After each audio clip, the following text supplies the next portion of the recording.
देखो एक।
चलिए सर, अब अपन देख लेते हैं फिक्स डिपॉजिट, एफडीज। है ना, मोस्ट ऑफ द वो इन्वेस्टमेंट जो हमारे यहाँ होते हैं वो एफडी के फॉर्म में होते हैं। ठीक है। अच्छा, इसमें जो मैंने आपको मटेरियल शेयर किया है ना, ये एक्चुअली वो एमपीएमएम का मटेरियल है। इसमें उन्होंने ब्याज को भी बिल चढ़ा कर किया है, लेकिन उसको आपको वो करने की जरूरत नहीं है। ठीक है, आप उसे पेमेंट आधार पे कर सकते हो। तो वो अगर आप देखो उसमें एंट्री, तो उसको पहले ड्यू करा है उसने, फिर उसको वो करा है।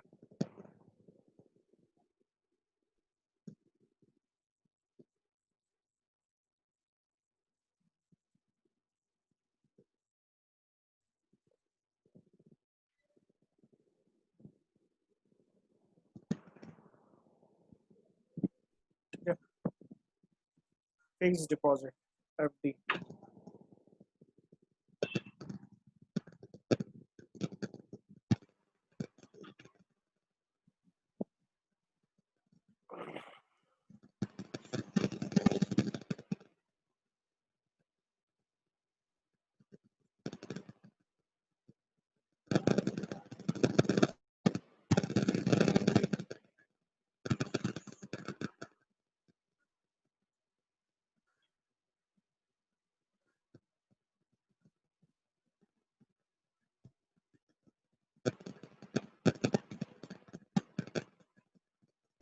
फिक्स डिपॉजिट आपकी दो टाइप की होती है, ठीक है।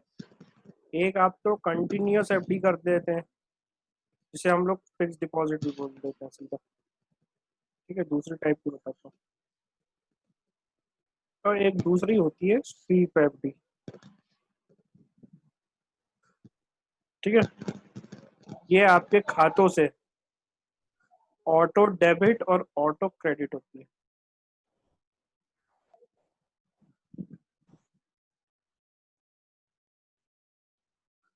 ठीक है। ऑटो डेबिट और ऑटो क्रेडिट, ठीक। यानी कि जब भी आपको पैसा जरूरत पड़े तब आपको वो पैसा मिल जाए, ठीक है। मैं रिकमेंड करता हूँ कि आप इस फॉर्म में भी पैसे रखिए, क्योंकि क्या होता है कि एक पर्टिकुलर बैलेंस के बाद, मान लीजिए आपने अपने बैलेंस अकाउंट में डे टू डे एक्सपेंसेस के लिए 5 लाख रुपए रखा है। अगर उस अकाउंट में किसी दिन 10 लाख रुपए हो जाते हैं तो 5 लाख रुपए की एफडी अपने आप बन जाती है, आपको बैंक के पास नहीं जाना होता। अच्छा, अब मान लीजिए कि आपको पैसों की जरूरत है, आपके खाते में केवल 1 लाख है और आपको भुगतान करना है 6 लाख रुपए, तो वो जो 5 लाख रुपए की एफडी बनी थी वो अपने आप टूट के आपके पास आ जाती है, वो अपने आप टूट के आपके पास आ जाती है। तो उसको बोलते हैं हम स्वीप एफडी, है ना। इसको कई, बैंक ऑफ इंडिया इसको स्टार करके बोलता है, उसका नाम अलग होता है, लेकिन हम उसे मेनली बोलते हैं स्वीप एफडी, जो अब खातों में अपने आप डेबिट और ऑटो क्रेडिट होती है, ठीक है। ऑटो डेबिट और ऑटो क्रेडिट होती है। चलो, अब इसमें भी देखते हैं अपन और क्या होता है। इसमें तो आपको पता है, इसमें दो चीजें देखिएगा। इसमें एक इम्पोर्टेंटली चीज जो इसमें इतना इम्पोर्टेंट है क्योंकि ये ग्रांट से कनेक्टेड है। हाँ,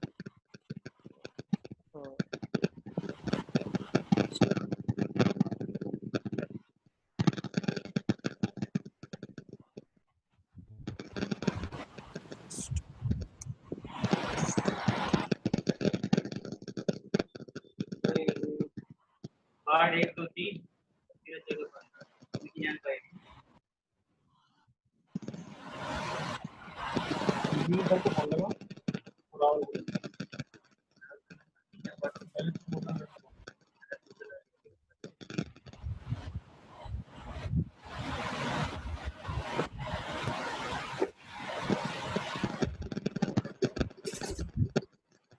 इंग्लिश पढ़ने में किसी को प्रॉब्लम तो नहीं है? मैं इंग्लिश में लिख, हिंदी मेरी थोड़ी सी खराब है तो मैं इंग्लिश में लिखता हूँ उसकी। संचित निधि, ठीक है। संचित निधि एक होता है नगर पालिका,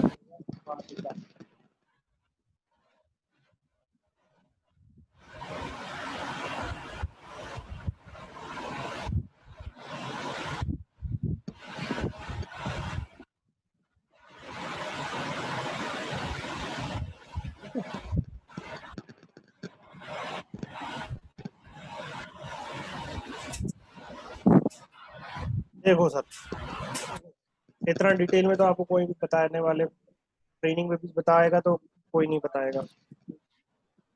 3 निधियों से एफडी बनती है। निधि का मतलब होता है 3 सोर्स, सोर्स जो होते हैं वो 3 होते हैं। एक तो होता है संचित निधि, जिसे आप लोग बोलते हैं कि संचित निधि से एफडी बनाए, यानी जो हमने देखा था पैसा संचित निधि 5% जो बचा बचा के हम रख रहे थे, जो हम बचा बचा के पैसा 5% रख रहे थे, उस संचित निधि से हमने जब पैसा खाता काफी इकट्ठा हो गया, उससे हमने एक एफडी बना दी, उससे हमने एक एफडी बना दी, ठीक है। दूसरा होता है कि हमारे खुद के फंड, हालांकि हम बहुत ज्यादा नगर पालिकाओं के पास खुद का फंड होता नहीं है, लेकिन हम मान लेते हैं कि नगर पालिका निधि ने खुद नगर पालिका निधि से एफडी बनाई, दूसरी चीज। तीसरी चीज होती है कि कैसे कोई ग्रांट आती है, मान लीजिए आपके सीएम अधोसंरचना है, मान लीजिए आप स्वच्छ भारत मिशन है, तो अगले एक साल तक आपका ग्रांट उसकी यूटिलाइज नहीं होनी है, ग्रांट उसकी यूटिलाइज नहीं होनी है। तो इसका मतलब है कि उससे आपको पैसा आपके बैंक में पड़ा है, तो कई बार क्या होता है कि हम लोग थोड़ा ज्यादा ब्याज अर्जित करने के लिए उसकी एफडी बना देते हैं। यानी हमने देखा 3 सोर्स से हमारी एफडी बन जाती है, एक तो संचित निधि के पैसों से, दूसरा नगर पालिका निधि के पैसों से, और तीसरा ग्रांट फंड से, तीसरा ग्रांट फंड से। ठीक है, तो सबसे पहले हम पकड़ते हैं नगर पालिका निधि, सबसे पहले हम पकड़ते हैं नगर पालिका निधि को। नगर पालिका निधि में कोई ज्यादा दिक्कत वाली बात नहीं है। इन्वेस्टमेंट का जीएल कोड क्या है, ये देखिए,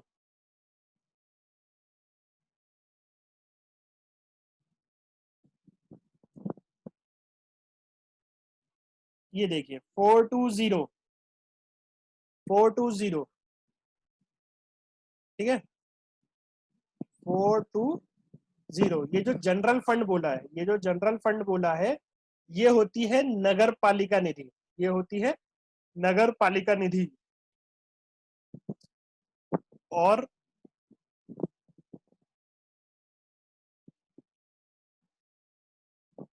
ये जो 421 है, ये जो 421 है, ये होती है ग्रांट फंड और आपकी संचित निधियों में से। ठीक है, ये होती है आपकी ग्रांट फंड और संचित निधि में से, जो आप पैसा बनाते हैं, एफडीज बनाते हैं। ठीक है, तो पहले जनरल फंड का अपन देख लेते हैं ट्रीटमेंट क्या होता है, जनरल फंड का ट्रीटमेंट अपना क्या होता है। ठीक है, जब मैंने एफडी के इन्वेस्टमेंट करता हूँ तो मैं, मेरे पास संपत्ति है, एफडी भी एक तरह की संपत्ति होती है, तो वो संपत्ति आ रही होती है मेरे पास, एफडी आती है मेरे पास, तो मैं एंट्री क्या करूंगा, फिक्स डिपॉजिट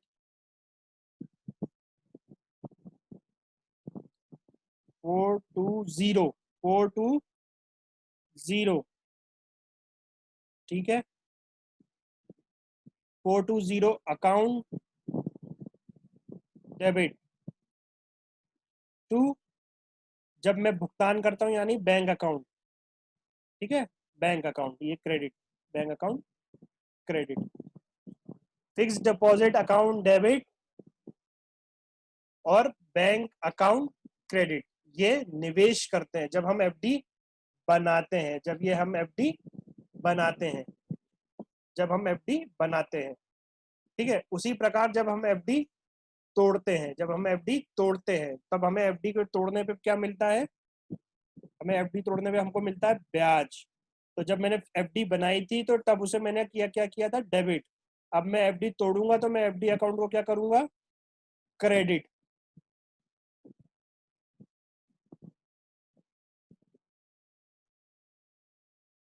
अकाउंट क्रेडिट। अब जब एफडी तोड़ूंगा तो मेरे पास एक चीज तो क्या आएगी, मेरे पास आ जाएगा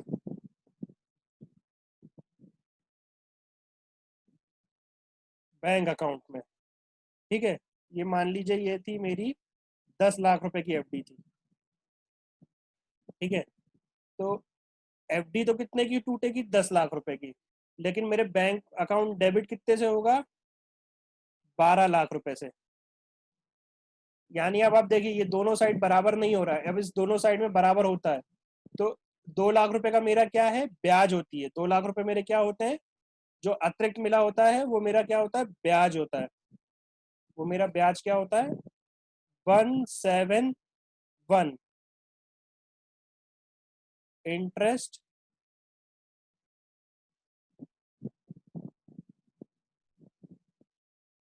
from investment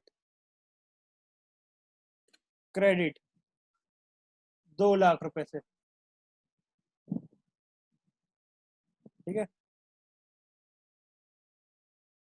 bank account debit 122 investment account. ठीक है, इन मेरी एफडी 10 लाख रुपए से वो टूट गई, यहाँ पे 10 लाख रुपए मैंने डेबिट किया था और यहाँ पे 10 लाख रुपए मैंने क्रेडिट कर दिया। ठीक है, तो इसकी एंट्री मैं आपको टैली भी बता देता हूँ, साथ में टैली भी करता चले, अपन टैली की ट्रेनिंग ले रहे हैं। वैसे तो मैं आपको अकाउंटिंग की दे रहा हूँ लेकिन टैली भी मैं साथ में बताता चलूँ। जब एफडी बनाते हैं तब हम बैंक से भुगतान करते हैं, तब हम बैंक से भुगतान करते हैं। कई लोग क्या करते हैं, कैश बुक में डबल साइड एंट्री करते हैं, वो पेमेंट साइड भी लिखते हैं और रिसिप्ट साइड भी लिखते हैं जब वो एफडी बनाते हैं। ठीक है सर, क्योंकि आप लोग बहुत सारी यूएलबी है, सब जगह अलग अलग होता है, वो कई जगहों पे आपके अकाउंटेंट या आप लोग क्या करते हैं कि दोनों साइड में लिखते हैं, अपने पेमेंट साइड में भी लिखते हैं, रिसिप्ट साइड में भी लिखते हैं। उसकी वजह ये होती है कि जो आपकी बैंक कैश बुक की क्लोजिंग होती है, जो आपकी कैश बुक की क्लोजिंग होती है, उस कैश बुक की क्लोजिंग में आप एफडी का बैलेंस लेके चलते हैं। उस कैश बुक की क्लोजिंग में आप एफडी का बैलेंस लेके चलते हैं। और जो लोगों के डबल साइड एंट्री नहीं होती, मतलब जब इन्वेस्टमेंट करते हैं तब डबल साइड नहीं, केवल पेमेंट साइड होती है, और जब टूटती है एफडी तो सिर्फ रिसिप्ट साइड होती है, तो वो लोगों की कैश बुक में एफडी का बैलेंस इंक्लूड नहीं होता, एफडी उसकी कैश बुक के बैलेंस से अलग होती है। ठीक है, तो ये क्लियर चीज थोड़ी सी अलग अलग होती है। तो लेकिन टैली में एक ही तरीके से एंट्री होगी। जब हम एफडी बनाएंगे तब हम पेमेंट करते हैं, जब हम एफडी बनाएंगे तब हम पेमेंट करते हैं। ठीक है, एफडी बनाएंगे तब हम पेमेंट करेंगे। चलिए बनाते हैं फिक्स्ड डिपॉजिट। फिक्स्ड डिपॉजिट,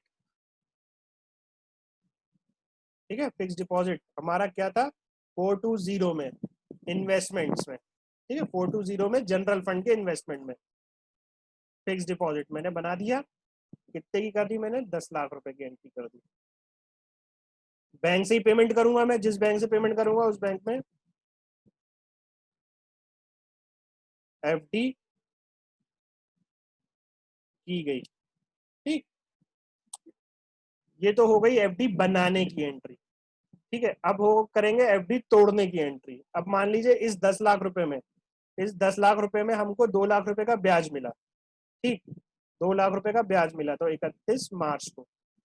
अब जब एफडी बनाई थी तब पेमेंट करा था, एफडी जब टूटेगी तो तब क्या होगा, रिसिप्ट होगा।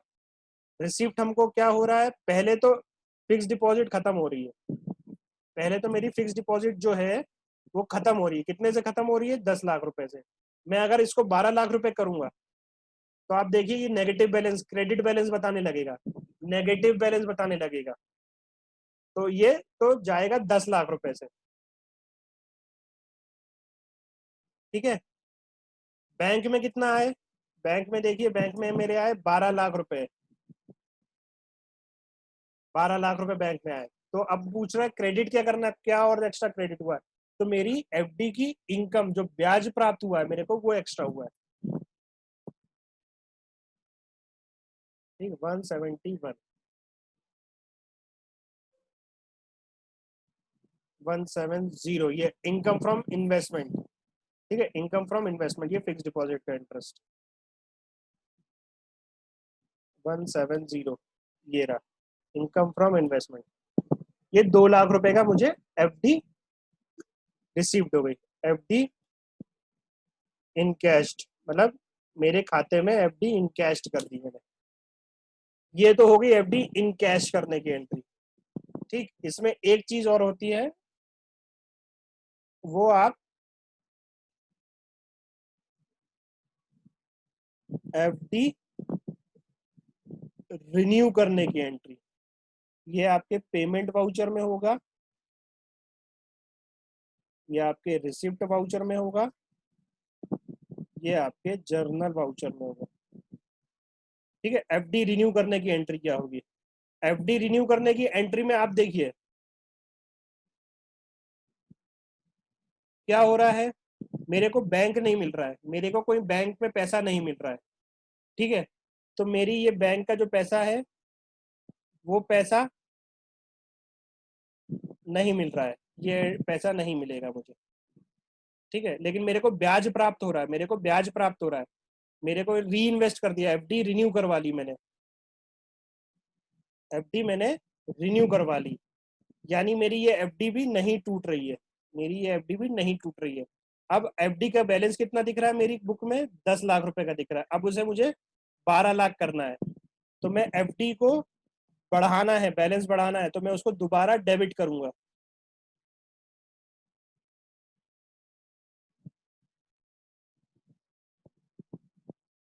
कितने से करूंगा, 2 लाख रुपए टू 171,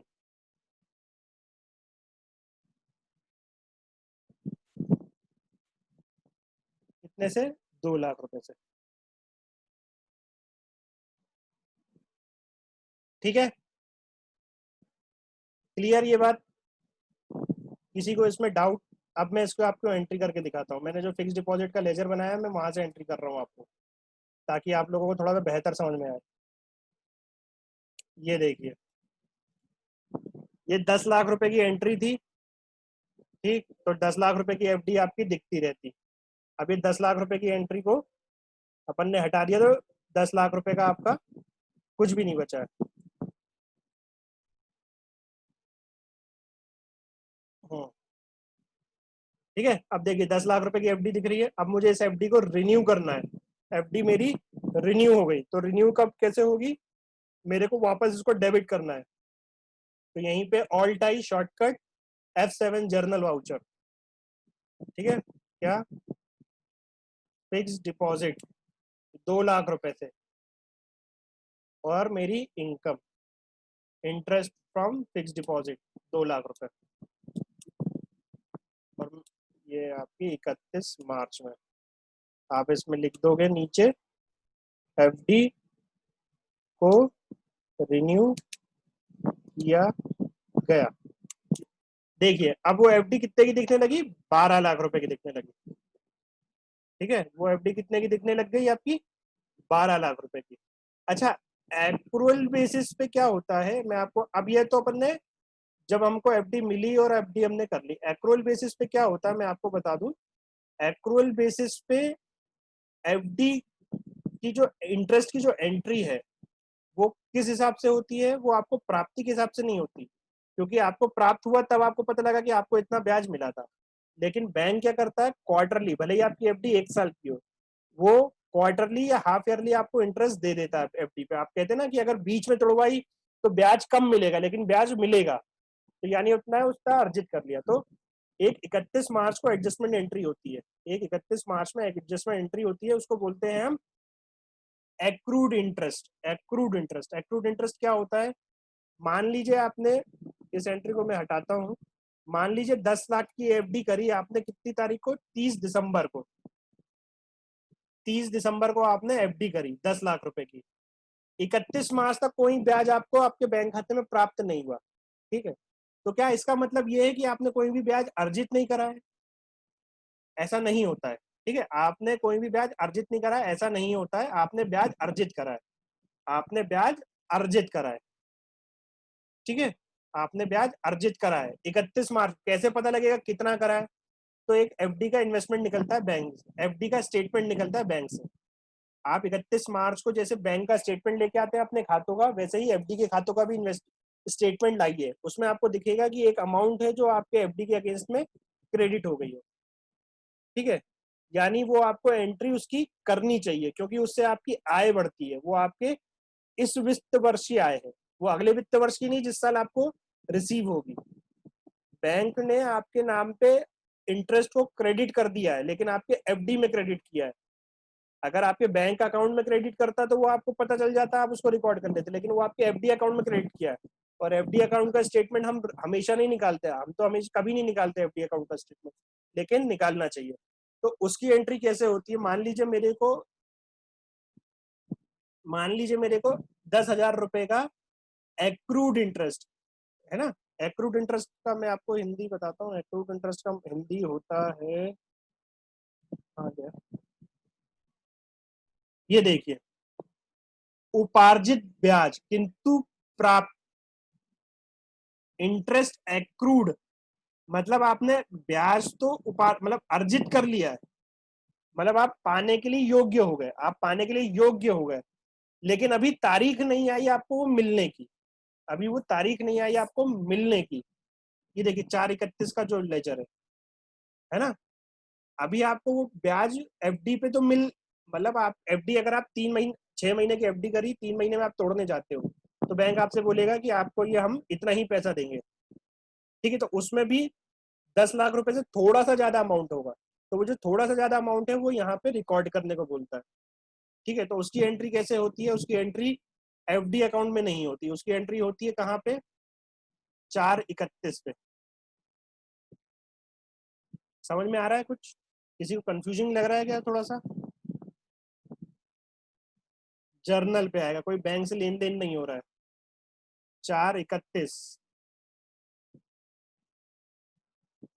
ये एक्रूड इंटरेस्ट, ये देखिए एक्रूड इंटरेस्ट ऑन एफडी, मान लीजिए 10,000 रुपए, ठीक है। और 170 इंटरेस्ट ऑन फिक्स डिपॉजिट, देखिए क्या हुआ, एफडी वहीं की वहीं खड़ी है 10,000 रुपए की, एफडी वहीं की वहीं खड़ी है 10,000 रुपए की, और इनकम जो है मेरी 10,000 रुपए की रिकॉर्ड हो गई, क्योंकि मैंने कमाया है, उपार्जित कर लिया है, मैंने अपने पास अर्जित कर लिया है अब, लेकिन अभी मेरे को मिलने की डेट आई नहीं है, ठीक है। और मैंने अपनी देनदारी बढ़ा ली है, मुझे जो लेना है बैंक से वो मैंने अपना, ये देखिए ये बढ़ा लिया मैंने, यहाँ पे 10,000 रुपए ये एंट्री आ गई, जो मैंने 4/31 में एंट्री डाली थी वो यहाँ आ गई। किसी को ये कंफ्यूजिंग लगा? अगर किसी को ये कंफ्यूजिंग लगा हो तो बता दीजिए, मैं यहाँ पे लिख भी देता हूँ।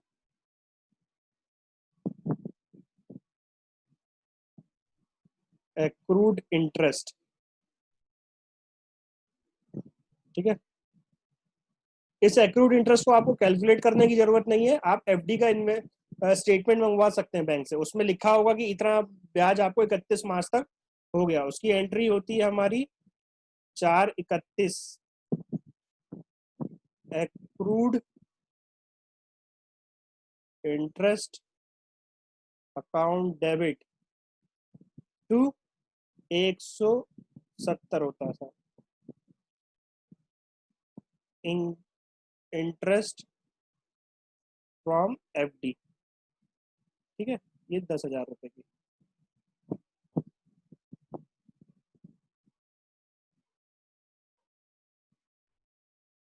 क्लियर है ये बात?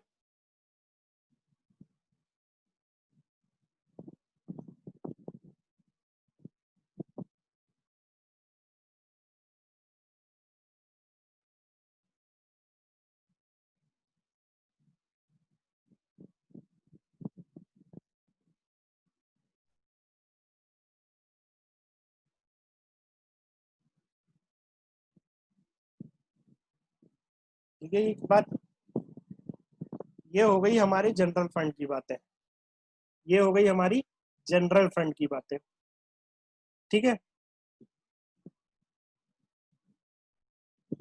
अब फटाफट अपन ग्रांट फंड की बात कर लेते हैं। ग्रांट फंड में बहुत ज्यादा आपको मैं बोर नहीं करूंगा। ग्रांट फंड में हमेशा याद रखिए, जो ब्याज होता है, ये जो ब्याज होता है, ये जो ब्याज होता है, इसको हम ग्रांट ट्रीट करते हैं सर। इसको हम क्या ट्रीट करते हैं? इसको हम अनुदान ट्रीट करते हैं। मान लीजिए सीएम पेयजल से, सीएम पेयजल योजना से आपको 1 करोड़ रुपए मिले और आपने उसकी एफडी बनाई या कहीं पे इन्वेस्ट करा, और उससे कोई ब्याज अर्जित होता है, मान लीजिए 50,000 रुपए ब्याज अर्जित हुआ, तो वो भी आपकी अनुदान होता है, वो भी आपका अनुदान का राशि होती है। तो इसको 170 के बजाय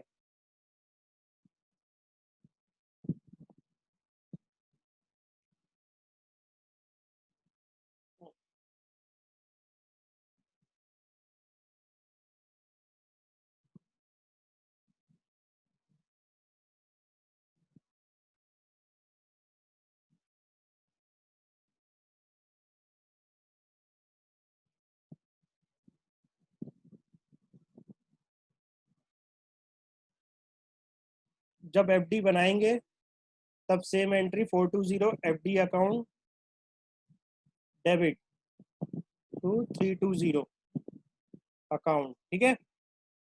फिर जब हमें एफडी बैंक से प्राप्त होगी, bank account debit to 420 FD account और टू 320 ग्रांट। ग्रांट कौन सी ग्रांट लेंगे? जिस ग्रांट का वो पैसा होगा। मान लीजिए सीएम पेयजल है तो यहाँ पे सीएम पेयजल होगा, अगर मान लीजिए वो सीएम इंफ्रास्ट्रक्चर है तो वो सीएम इंफ्रास्ट्रक्चर होगा, ठीक है। यानी ये जो 170 है, ये जो 170 है, ये रिप्लेस हो जाता है।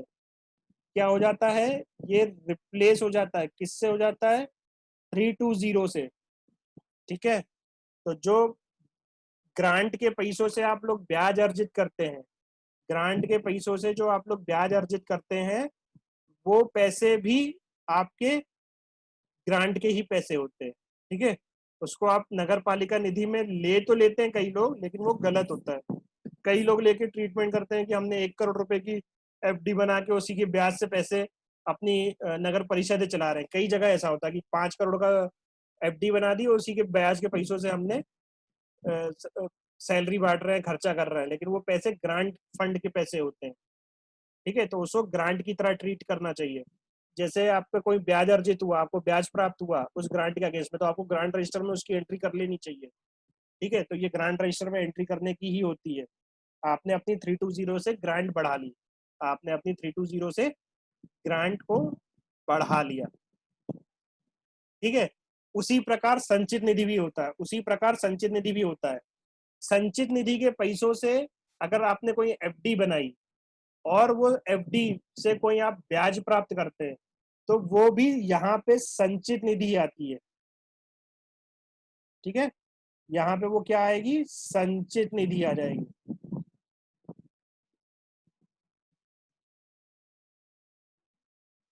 ठीक है,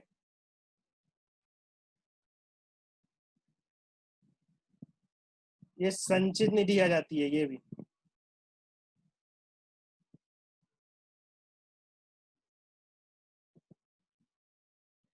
हम्म, अब बताइए, किसी को कोई डाउट हो पूछ लीजिए। सर जी बताइए। सर जैसे एचडी वगैरह का पैसा होता है उसकी भी हम कभी कभी एफडी कर लेते हैं, जी सर, तो उसकी एंट्री कैसे होगी? वो सर नगर पालिका निधि ही माना जाता है। जो सिक्योरिटी डिपॉजिट नगर पालिका और जो ईएमडी की जी राशि होती है ना, वो नगर जी पालिका निधि की होती है, तो वो नगर पालिका निधि में ही माना जाएगा। केवल और केवल जो ठीक। ग्रांट फंड होता है, जो आपकी ग्रांट फंड होती है, उसकी जो उससे जो एफडी बनाते हैं, मान लीजिए आपके खातों में किस्त के पैसे आए, आपका कोई सीएम पेयजल का आया या कोई स्पेसिफिक ग्रांट के पैसे, उसमें भी ग्रांट कौन सी बताएंगे अपन, स्पेसिफिक ग्रांट। जैसे आपकी कौन सी, स्वच्छ भारत मिशन, सीएम पेयजल। मैं मूलभूत की बात नहीं कर रहा हूँ, मैं राज्य वित्त की बात नहीं कर रहा हूँ, मैं सड़क मरम्मत की बात नहीं कर रहा हूँ, मैं 14वें वित्त की बात नहीं कर रहा हूँ, इन 4 की बात नहीं कर रहा हूँ मैं। ये जो 4 ग्रांटें होती हैं ये जनरल होती हैं, इनको हम जनरल ग्रांट बोलते हैं। और जो इसके अलावा ग्रांटें होती हैं वो स्पेसिफिक होती हैं, मतलब किसी पर्टिकुलर वर्क के लिए आती है, तो वो जो पर्टिकुलर वर्क है उसके अगेंस्ट में ही वो पैसा यूटिलाइज होना चाहिए। तो जो आपने सिक्योरिटी डिपॉजिट और ईएमडी के जो ठेकेदारों से काटी हुई होती है, वो नगर पालिका निधि होती है। ठीक है, उसमें कोई अलग ट्रीटमेंट नहीं, उसमें आपको ये बीच वाला जो ट्रीटमेंट मैंने आपको बताया, केवल यही करना है। लेकिन सिर्फ जो ग्रांट फंड और संचित निधि के पैसे, अगर ये ग्रांट फंड से एफडी बनी है तो इसका ब्याज भी ग्रांट फंड में जाना चाहिए, और अगर ये संचित निधि से बनी है तो इसका ब्याज भी संचित निधि में ही जाना चाहिए, आपकी आय में नहीं आना चाहिए। वन के जीएल में नहीं आती है ये। ठीक है, चलिए सेशन अपना खत्म हो गया है। अच्छा, ग्रुप में एक हमने मैसेज डाला था कि आप लोगों का अभी तक जो हमने पढ़ाया उसमें छोटा मोटा सा टेस्ट रख लें ताकि आपको भी चीजें रिकॉल रहे। ठीक है, छोटा सा एक टेस्ट है, आप कोशिश कीजिए उसको अटेंड करने के लिए। 4 बजे से वो है, एक लिंक भेजी गई है, उस पर आप लॉग इन करके साइन इन कर सकते हैं। जी सर बताइए। सर मैं कहता जैसे पीएम आवास का अपने को पैसा मिलता है जी, तो उसमें जो इंटरेस्ट रिसीव होता है तो उसको अपन यूज कर सकते हैं या पर्टिकुलर वो उसी फंड के लिए रहेगा? सर कोई भी ग्रांट फंड का पैसा पर्टिकुलर उसी ग्रांट फंड के लिए होता है, आप उसे यूज नहीं कर सकते हैं। लोग करते हैं क्योंकि वो कहते हैं कि हमें क्या पता, हमको क्या नहीं, लोग करते हैं, बट जो रूल है, जो लॉ है, और जो अकाउंटिंग स्टैंडर्ड बोलते हैं, और जो हमारे Madhya Pradesh municipal accounting manual में लिखा है, वो यही लिखा हुआ है कि ग्रांट फंड से अगर कोई अर्जित करते हो आए, ठीक है, आप मान के चलिए, आपने वो एक कहानी सुनी है, आपको मैं कहानी कैसे बताऊंगा, वो गाय वाली कहानी है। तो मेरे सामने कोई बैठा है और वो हंसने लगा गाय वाली कहानी सुनते से ही। मैं उनसे कभी मिलाऊंगा आपको जो मेरे सामने बैठ के हंस रहे हैं। एक गाय वाली कहानी होती है ना, जैसे एक एक गांव में 2 ग्वाले थे, तो वो ग्वाला, एक ग्वाला कहीं बाहर जा रहा था, ठीक है, अपने गांव से कहीं बाहर जा रहा था कुछ दिनों के लिए, तो वो अपनी एक गाय को दूसरे ग्वाले के पास छोड़ के चला गया कि भैया ये इसकी कुछ दिन तक देखभाल करना। ठीक है, अब जो गाय वो छोड़ के गया उसने एक बछड़ा दिया, अब जब वो दूसरा ग्वाला वापस आया अपने गांव और उससे गाय मांगने गया तो उसने गाय तो लौटा दी और बाद में बोलता कि मैं ये बछड़ा नहीं दूंगा, ये बछड़ा तो मेरा है, मेरे यहाँ पैदा हुआ है। ठीक है सर, तो आप उस एग्जाम्पल से समझ लीजिए कि वो बछड़ा किसका है। ठीक है, मैंने ये एग्जाम्पल इसलिए दिया क्योंकि रामायण चल रही है तो आजकल वही सब चीजें माइंड में चल रही है। ठीक है, तो वो बछड़ा किसका हुआ? अगर आप नैतिक बात करेंगे तो वो बछड़ा किसका होगा? वो जो गाय का ही हुआ है ना। और अब अनैतिक बात करेंगे तो जिसके यहाँ वो पैदा हुआ वो बछड़ा था। अब आप इस चीज, यही एग्जाम्पल है ग्रांट फंड का। ठीक सर, इसमें कोई डाउट, कोई क्वेश्चन?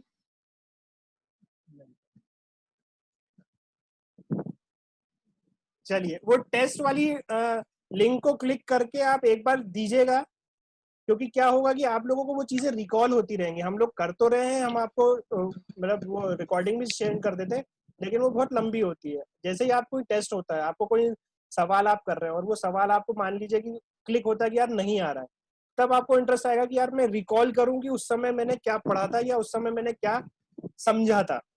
तो ऐसे चीजें थोड़ी थोड़ी रिकॉल होती रहती हैं। तो इसके लिए मैं आपसे बोलूंगा कि वो जो हमने एक लिंक भेजी है छोटी सी, वो आप अपने छोटे से टेस्ट के लिए कि अपने आप को कितना समझ में आया, आपको कितना रिकॉल रह रहा है, तो वो चीजें आप जरूर अटेम्प्ट कीजिएगा। तो 4 बजे से आप उसे एक बार लिंक कर लीजिए।